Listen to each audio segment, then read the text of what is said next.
27 տարի անց Արտաշիրիմում դատաբժշկական նոր փորձաքննություն եւ շրջադարձային բացահայտում ներքին գործերի եւ ազգային անվտանգության նախկին փոխնախարար գեներալ-մայոր Արսրուն Մարգարյանի սպանությունից գրեթե 3 տասնամյակ անց հերկվել է նրա ինքնասպանության վարկածը։ Պաշտպանության նախկին փոխնախարար Վահրամ Խորխորունու սպանությունից 1998 թվականի դեկտեմբերի 10-ից գրեթե 2 ամիս անց 1999 թվականի փետրվարի 9-ին ժամը 15:30-ին Երևան-Սևան մայրուղուց նոր հաճն ավան տանող խաշմերուկին հարողամայի տարածքում հայտնաբերվել էր ներքին գործերի եւ ազգային անվտանգության նախին փոխնախարար Արսրուն Մարգարյանի դին հրազենային վնասվածքներով։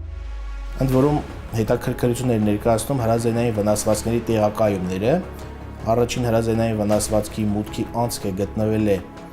կրծքավանդակի ձախ կեսի առաջային մասում, իսկ ելքի անցքը հետին մասում կրծքավանդակի ձախ կեսի, իսկ երկրորդ վնասվածքը գլխի այսինքն աչք հունքածոծրակային շրջանի հատվածում, մուտքի անցքը եւ ելքի անցքը ձախ ճակատոսկրային շրջանում։ Դեռևս 1999 թվականին նախաքննության սկզբնական փուլում Արսրուն Մարգարյանի սպանության համար մեղադրանք էր առաջադրվել նրա թիկնապահներ Արսեն եւ Արմեն Խաչատրյաններին։ Սակայն նախաքննական մարմինը հանգել էր հետևության, որ Արսրուն Մարգարյանը գտնվելով երկարատև լարված վիճակում դեպրեսիայի մեջ գործել է ինքնասպանություն չգտնելով այլ ելք։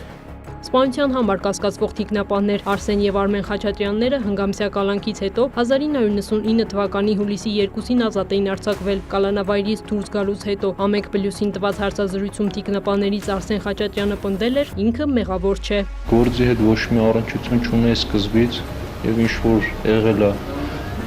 իրական ճշմարտությունը ես առաջ օրվանից է հայտնել եմ իրավապահ մարմիններին։ Արդյունքում սպանության դեպքի վերաբերյալ հարուցված քրեական գործը 1999 թվականի սեպտեմբերի 20-ին կարճվել է հանցադեպի բացակայության հիմքով։ Որևէ անձ այդպես էլ քրեական պատասխանատվության չէր ենթարկվել, եւ դա այն պայմաններում, երբ Արսրուն Մարգարյանի մարմնի վրա արկա է եղել հրազենային 2 վնասվածք՝ կրծքավանդակի ձախ կեսի առաջնային մակերեսին ու գլխի աջ հետին հատվածում։ Գործը նոր ընթացք ստացավ 2025 թվականին, երբ քննչական կոմիտեում նախաձեռնվեց նոր քրեական վարույթ։ Շուրջ 1 տարի կատարված նախաքննությամբ կատարվել են բազմաթիվ քննչական գործողություններ, այդ թվում Արտաշիրմում դիակի մասունքներով նշանակվել է հանձնաժողովային դատաբժշկական փորձաքննություն, եւ փորձագետի եզրակացությամբ հերքվել է նման պայմաններում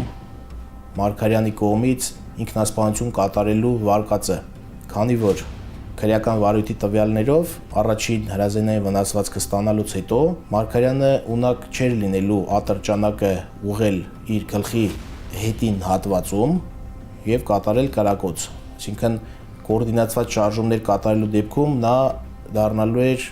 անընդունակ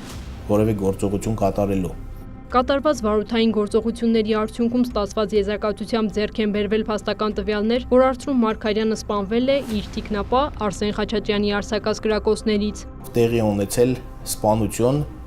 Արսրուն Մարգարյանի ծառայողական գործունեությունը դադարեցնելու նպատակով։ Հետևաբար համապատասխան որոշմամբ վերացվել էր քրեական հետապնդումը դադարեցնելու մասին որոշումները թիկնապահների նկատմամբ, միջնորդություն է ներկայացվել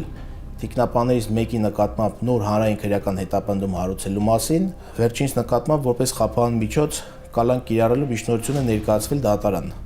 եւ նախաքննությունը շարունակվում է։ Քննչական կոմիտեից նշում են, կոմիտեի նախագահի հանձնարարությամբ նախկին տարիներին չբացահայտված եւ հանրային մեծ հնչեղություն ստացած սպանությունների վերաբերյալ մի շարք քրեական վարույթներով ակտիվ քննչական գործողություններ են իրականացնում։ Նպատակը մեկն է՝ տարիներ շարունակ անպատասխան մնացած աղմկահարույց գործերի ամբողջական բացահայտումն ու իրավական գնահատականը։ Հիշեցնենք նաեւ, որ 2025 թվականի հուլիսին 27 տարվա վաղեմություն ունեցող քրեական վարույթով հնարավոր եղավ բացահայտել նաեւ պաշտպանության նախկին փոխնախարար Վահրամ Խորխորունու սպանությունը։ Քրիստինե Թորոսյան, Ժիրայր Հաբետյան, լուրեր։